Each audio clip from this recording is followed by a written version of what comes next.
Uwiteka Imana ikiranuka, Imana y'urukundo n'imbabazi, Imana igira neza, Data wa twese mwiza, nguhaye icyubahiro. Ndagushimiye kuko ukwiye gushimwa, ndagushimiye kuko ukwiye kubahwa. Nta yindi Mana ikwiye gushyirwa hejuru uretse wowe Uwiteka Imana rurema. Nta yindi Mana nkwiye guha amashimwe uretse wowe ukwiye amashimwe wenyine. Hari impamvu zituma gushima, hari impamvu zituma nkubaha, nuko watsinze urupfu na Satani. Waranesheje, waratsinze, urahambaye. Mu izina rya Kristo nguhaye icyubahiro. Ngushimiye urukundo wadukunze, ngushimiye imbabazi watugiriye, ngushimiye kuri Imana idahwema kutwitaho. Buri munsi tugenda tubona ineza yawe. Izina ryawe niruhabwe icyubahiro. Ndagushimiye kuri Imana y'ibidasanzwe kandi ukaba n'Imana y'ibisanzwe. Uri Imana y'ibiriho n'ibizabaho ndetse n'ibyabayeho.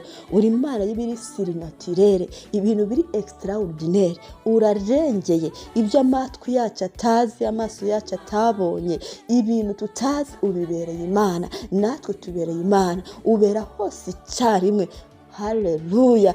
Ndagushimye, uhabwe icyubahiro. Uri Imana irema ibidafatika ukabigira ibifatika. Uri Imana ihera no ku busabusa ukabugira ikintu gikomeye. Uri Imana irema umuntu ukongera ukamurema, ukongera ukamutransforma. Umuntu wari warazahajwe n'ibyaha, umuntu wari warazahajwe n'ibyago, umuntu wari warihebye, urongera ukamurema, ukarema umutima we, ukarema amarangamutima ye, ukarema umubiri we, ukongera ukamutereka mu bumana, akongera akagushimira. Ndagushimye kuko uri Imana irema, ndagushimiye kuko uri Imana ihindura, ndagushimiye kuko uri Imana irinda, ndagushimiye kuko uri Imana iryoshye. Urahambaye, ntabwo nzi uburyo nagushimira, ariko icyubahiro nikikugarukire. Ijambo ryawe rirambwira ngo Kristo mwiza, igihe kimwe baje kugusaba imisoro, urangije wohereza Petero uramubwira uti genda ku mazi urobe ifi ya mbere uri burobe uyasamure, urakuramo amafaranga maze utanga umusoro wanjye n'uwawe.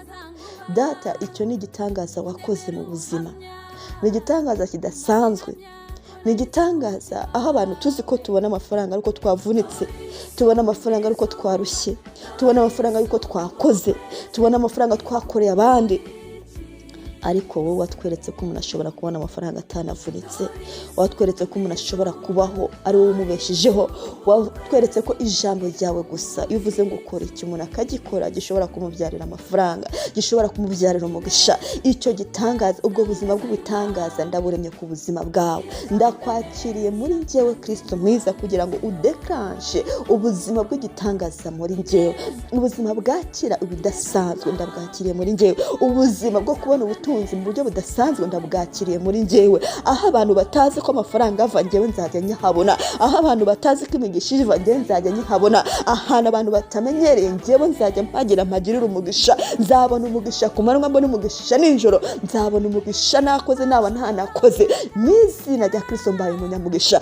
Ijambo ryawe rirambwira ngo ndi umunyamugisha. Ijambo ryawe riravuze ngo genda ujye ku mazi urobe ifi, ndi burobe ndayasamira mbone nicyo nshaka. Mu izina rya Yesu Kristo w'i Nazareti, nanjye ndabikoze mu kwizera kuko nzi neza ko ari wowe untumye. Zenguruka isi yose mu izina rya Kristo, ndikurobe imigisha yanjye ahwiri. Aho ubutunzi bwanjye buri hose ndaburobye mu izina rya Kristo Yesu w'i Nazareti. Aho umugisha wanjye wawushyize hose ndahageze mu izina rya Kristo. Igitangaza kidasanzwe kiremeke ku buzima bwanjye mu izina rya Kristo. Ibintu ntari nzi ko byashoboka uyu munsi bishoboke, ibintu ntigeze numvisha amatwi yanjye mu izina rya Kristo ndabyumvise mu izina rya Kristo. J'accepte les miracles sur ma vie, je déclenche une vie miraculeuse sur ma vie mu izina rya Kristo Yesu w'i Nazareti. Ntago nitaye ngo bizagenda gute, ntago nitaye de koma edo, nitaye kuko wabivuze, nitaye ko kuri Imana irema ibitangaza, nitaye ko kuri Imana ihambaye nyingaba Imana. Ndakwizeye kugira ngo ureme igitangaza mu buzima bwanjye mu izina rya Kristo Yesu w'i Nazareti. Wazuye Lazaro amaze iminsi ine mumva, ntabwo abantu bari bamenyera icyo kintu, ntabwo twari tuzi ko byashoboka, ntabwo twari tuzi yuko byanabaho, ariko Kristo Yesu kubw'icyo gitangaza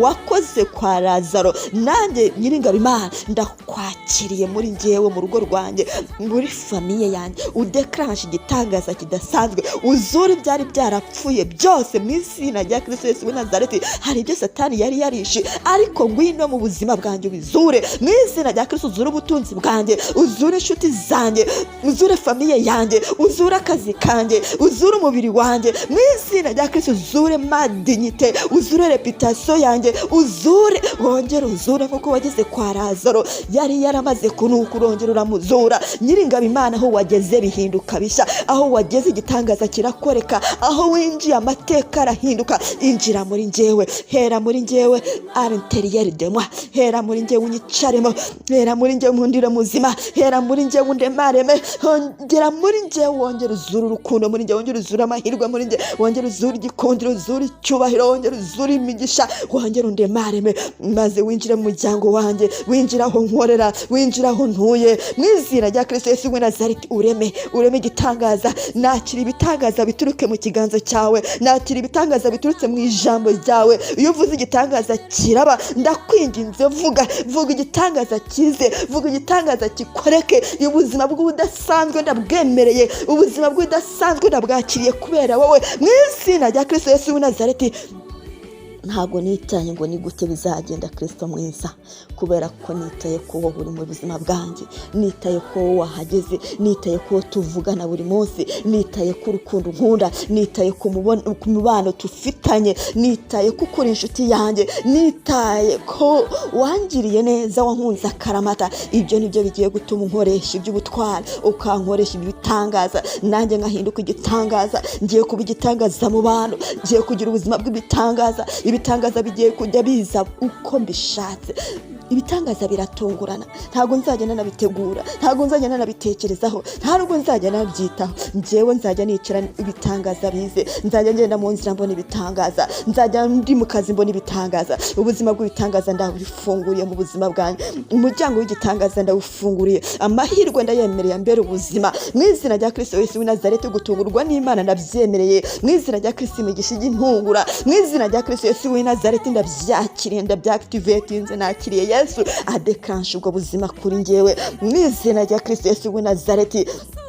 Wowe ushobora guhindura amazi divayi. Haleluya, haleluya, haleluya. Wowe ushobora guhindura amazi divayi, n'iki cyakunanira? Na kimwe Kristo mwiza. Ni nayo mpamvu nanjye ndakwakiriye, uhindure ibyo Satani yari yarampaye bitari byiza, ubihinduremo imigisha mu izina rya Yesu Kristo w'i Nazareti. Ubuzima Satani yari yarampaye aka kanya, kubwo wahinduye amazi divayi, nanjye ubimpundurire. Ubukene ubugira ubukire mu izina rya Kristo. Aho yashyize uburwayi washyira ubuzima mu izina rya Kristo Yesu w'i Nazareti. Wongere utransforme ubuzima bwanjye, ubureme nk'uko ubishaka, ubugire nk'uko ubishaka, ubutransforme nk'uko ubishaka, untereka aho ushaka, umuze n'abantu ushaka, unyite izina ushaka, unyambike umwambaro ushaka. Uwiteka Imana Nyiringabo, ndakwemereye kugira ngo ubuzima bw'ibitangaza bugaragare mu buzima bwanjye, bugaragare bushyitse, bugaragare bufatika, bugaragare ari ubuzima bw'imibereho mu izina rya Kristo Yesu w'i Nazareti.